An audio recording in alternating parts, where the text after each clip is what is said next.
All set, I take it? We finished what we could. Delivered supplies, tracked down escaped animals. Trivial tasks as they may be.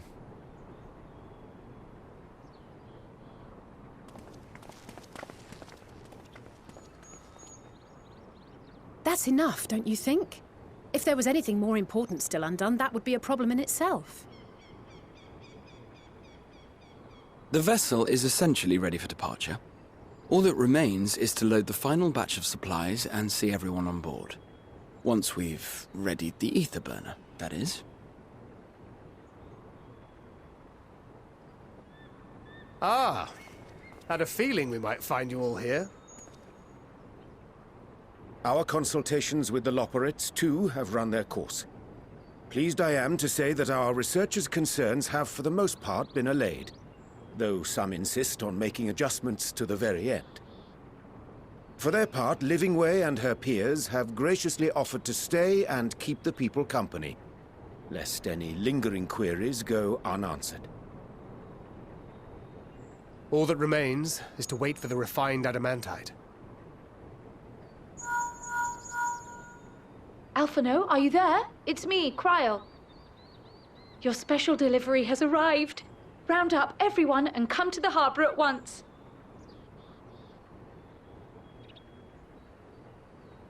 Speak of the devil. Let us go at once.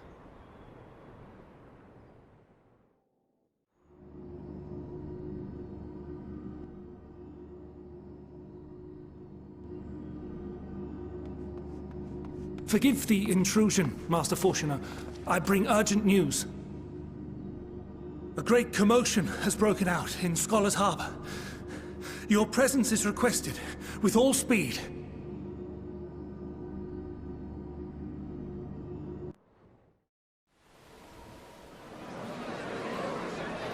Now, where might this delivery be?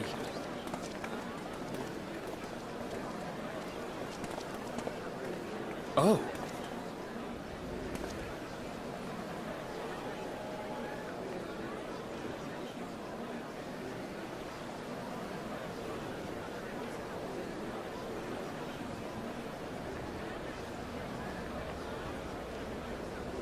I'm sure it's very important, but we cannot accept these without the proper permits.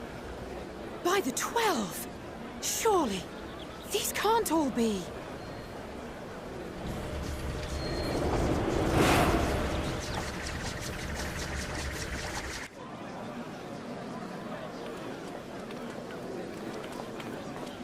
Bleeding hellfire! They're bringing them by sea and by air. All these folks in these crates.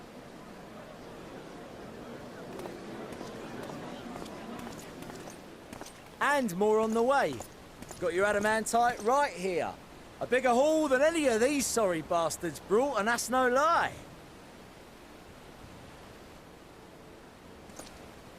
Yes, because you were charged with seeing the shipments from Gridania and Uldar here, along with your own. Give credit where credit is due.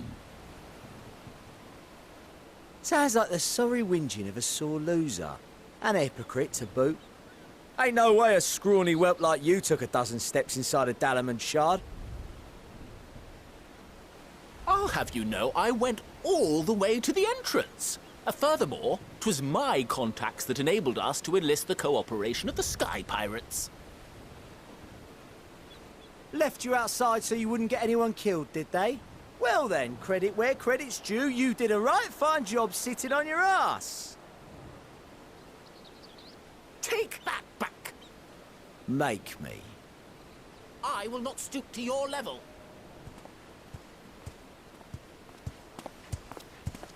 My, what a grand welcome party. Hancock and Soroban. We come bearing relics both sacred and Allagan, as well as a few other gifts that may be of help, to be presented with best wishes from the Eastern Alliance.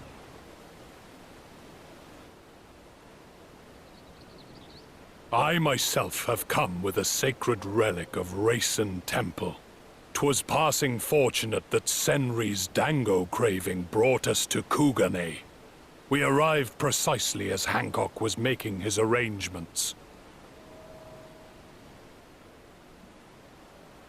Upon learning of your need, we made haste back to Hell's Lid, with our Dango, never fear, and consulted with the other auspices. All consented to the lending of Tenzin's legendary Phoenix Blade for this noble cause. Suzaku and Seiryu were nevertheless worried that it might be lost in transit, however, and insisted upon accompanying me to Onokoro, where I had intended to entrust it to our Confederate allies. I thought instead to give it over to Hancock when we chanced to cross paths yet again. But alas, Seiryu remained ill at ease, and ordered me see the blade into your hands personally, or die trying. We did, of course, need quite the impressive vessel to get it all here in time.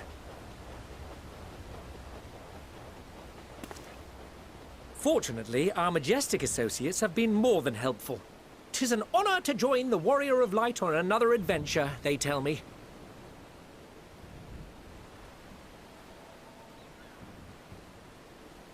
That is all wonderful to hear, but what of the extraordinary cost? I shudder to think of the ransom we must pay for such a bounty. Fret not for your coin purse, young Alphino. Lord Lolorito looks ever towards the profits of the future, and thus the East Aldenar Trading Company went to some lengths to reduce the financial liability. And since the Scions funded the entire venture, not a gill need be rendered up in compensation. Everything is already yours. We funded the venture? When? Don't let the name fool you. This coinkeeper knows a thing or two about spending.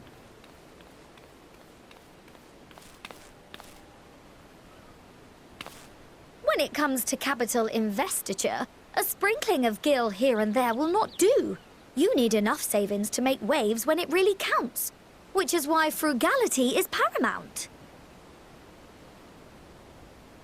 We also had the benefit of a generous patron.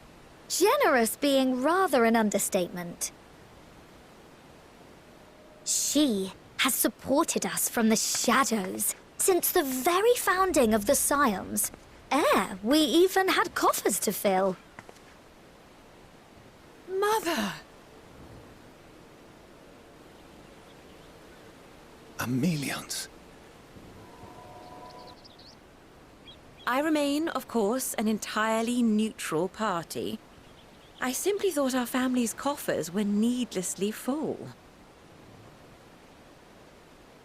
We can hardly take them with us on your teeny-tiny toy boat, now can we?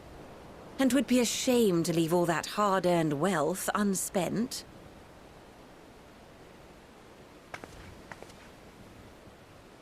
Waste not.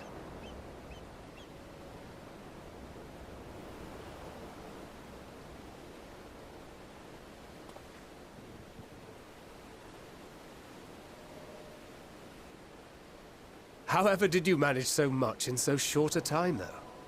We expected word to reach only a fraction of our allies. Did I not tell you I have my ways? Erenville, you were involved too. I received a letter from Cryo after we parted ways in Labyrinthos. She explained what the Scions were trying to accomplish, and why you might soon require the services of the Gleaners, spread across the world as we are. I pray you do not interpret this as a betrayal of Charlian. I accept that the Forum's aim in pushing us to our limits was to preserve what knowledge we have, and I bear you no ill will for it. Yet, in collecting that knowledge, what I came to appreciate most about our star is that there remains so much we do not know. That is why I chose to help the Scions, to combat the obliteration of those countless, undiscovered wonders. I held no illusions that they would be less demanding taskmasters. Though, rest assured, if I had, I would have been sorely disappointed.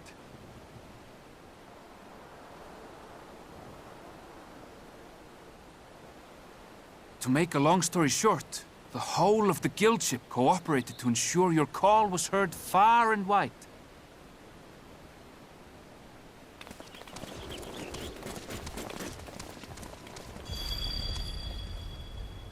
What's this about a ship that can fly to the moon? And why didn't you mention it sooner? The one time you don't beg my aid, your problem's a bloody ship that can fly to the moon. Sid! You brought the team. Of course. Garland Ironworks' finest. You need only point us towards my new favorite ship. Oh, I nearly forgot. We stopped by Whirlid before coming here and picked up a package from Gaius. He's still of the mind that actions make for better penance than words, contrite or otherwise, so we offer none of the latter.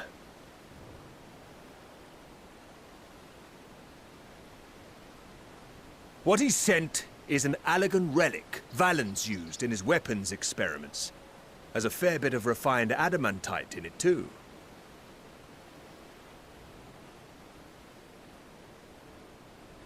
As you like us not suspect, we've also brought adamantite for Mordona's Dalamud shard. I admit to some consternation upon first receiving Kryl's message. So few scions remain at the Rising Stones now. Far too few for such an expedition. However, the Gleaners were able to secure us reinforcements. Idleshire's treasure hunters, not least among them. I know. How the Gobbyflock fought. Slowfix's gratitude for the safe return of his daughter has not waned, and he gathered his kin to our side with an astounding quickness. The clash between their machina and the Allegan defences was a sight to behold. I wager even you would have been impressed by the magnitude of the gobby booms.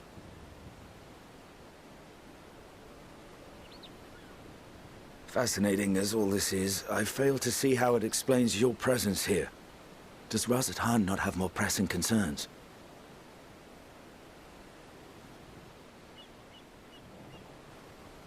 We do. Yet averting the final days would be the most expedient solution. That, and I am indebted to you.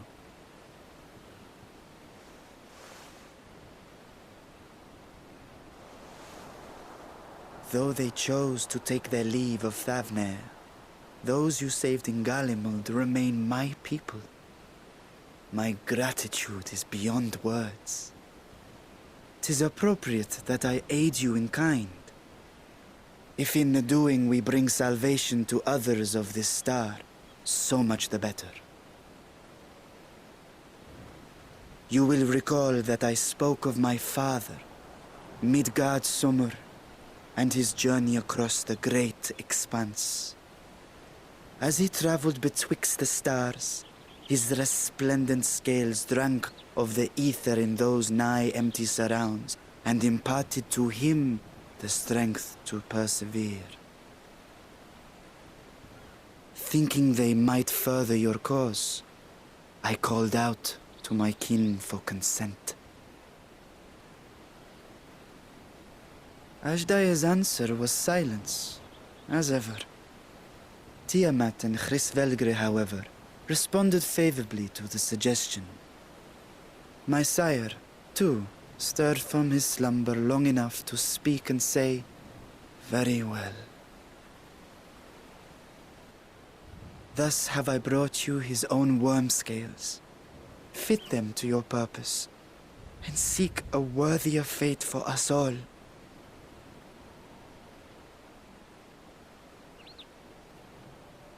You'd be hard-pressed to find someone else so familiar with the unique properties of dragon scales. So I invited myself along.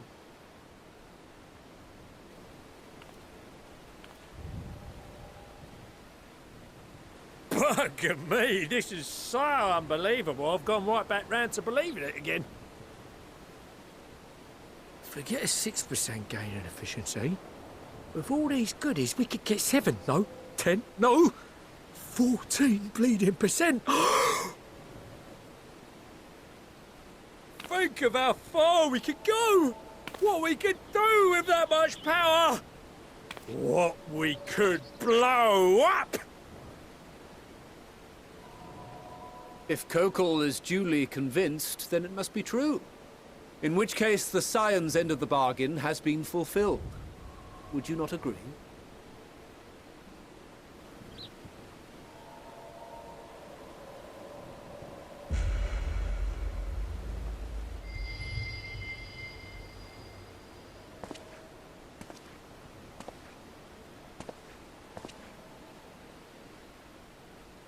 Yes, Father?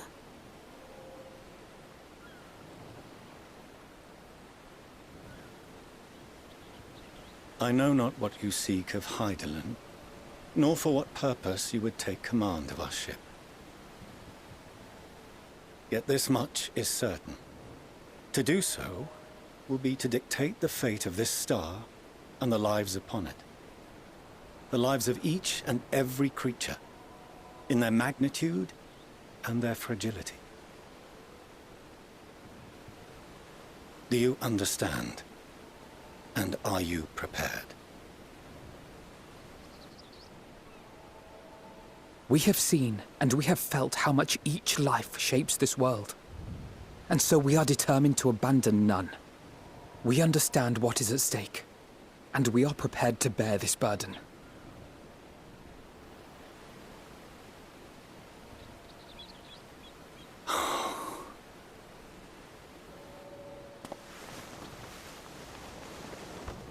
Then I will bear it with you. I beg you, share your struggles with me. As family.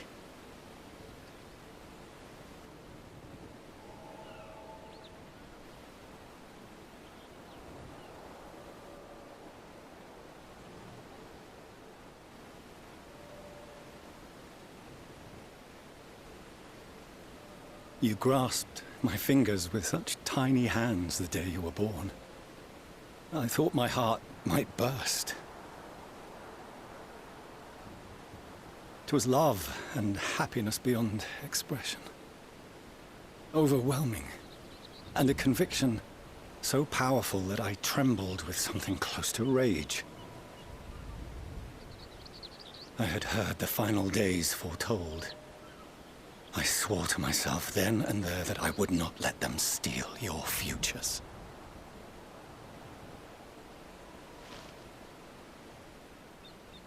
The great Exodus would succeed, must succeed. No sacrifice or sin was worse than the alternative. If anything gave me pause, 'twas mine own father.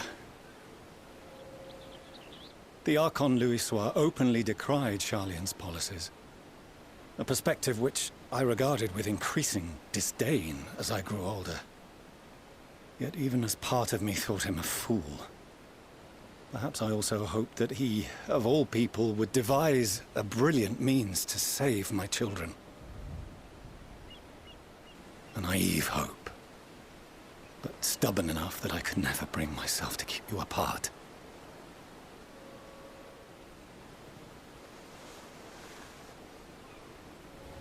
No, that was his doing, when he perished at Carteneau. As we pulled that twisted slab of Dalamud from the sea, I remembered the warmth of your newborn touch. Chastened, I vowed never again to suffer any interference in my mission to protect you. No matter that you yourselves wished otherwise. Detest me, fight me tooth and nail, I would suffer it, and more, and be satisfied so long as I could force you onto the ship.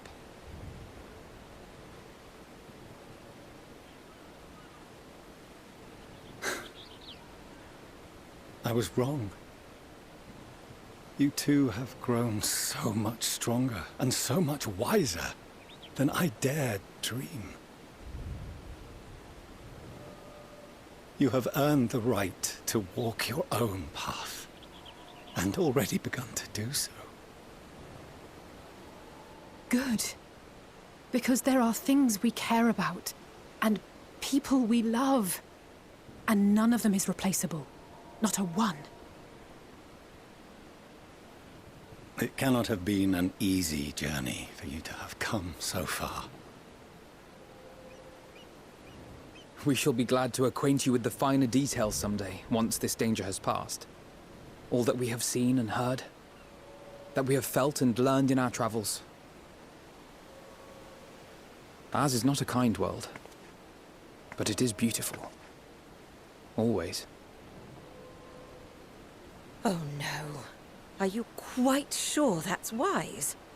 After all, someone turns pale and flees the room when he sees so much as an envelope containing word of your adventures.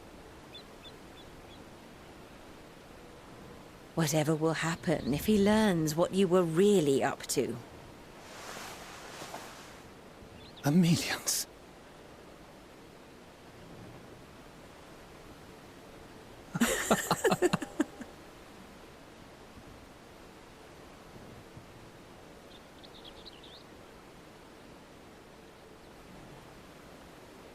Though I have wronged my children most gravely, I owe you an apology as well. I assumed that it was the Scion's influence that made them so keen to charge headlong into danger.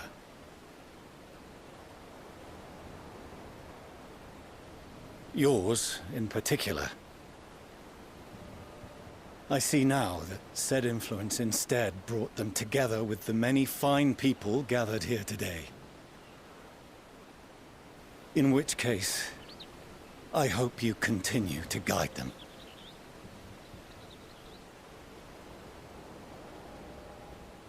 If we've finished loitering about the harbor, might I suggest we put our plans into motion? People are beginning to look confused. Perhaps you can spare a few words ere they resume the tedious lugging of cargo. You've no small number of friends and admirers here, after all.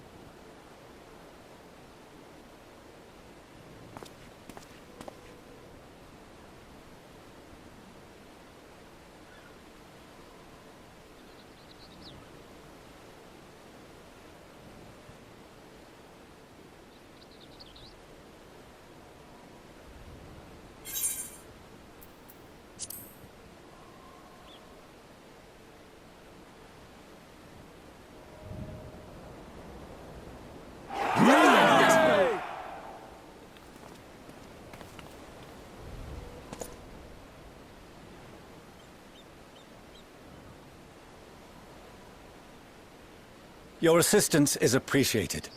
Now, in an orderly fashion, if you please.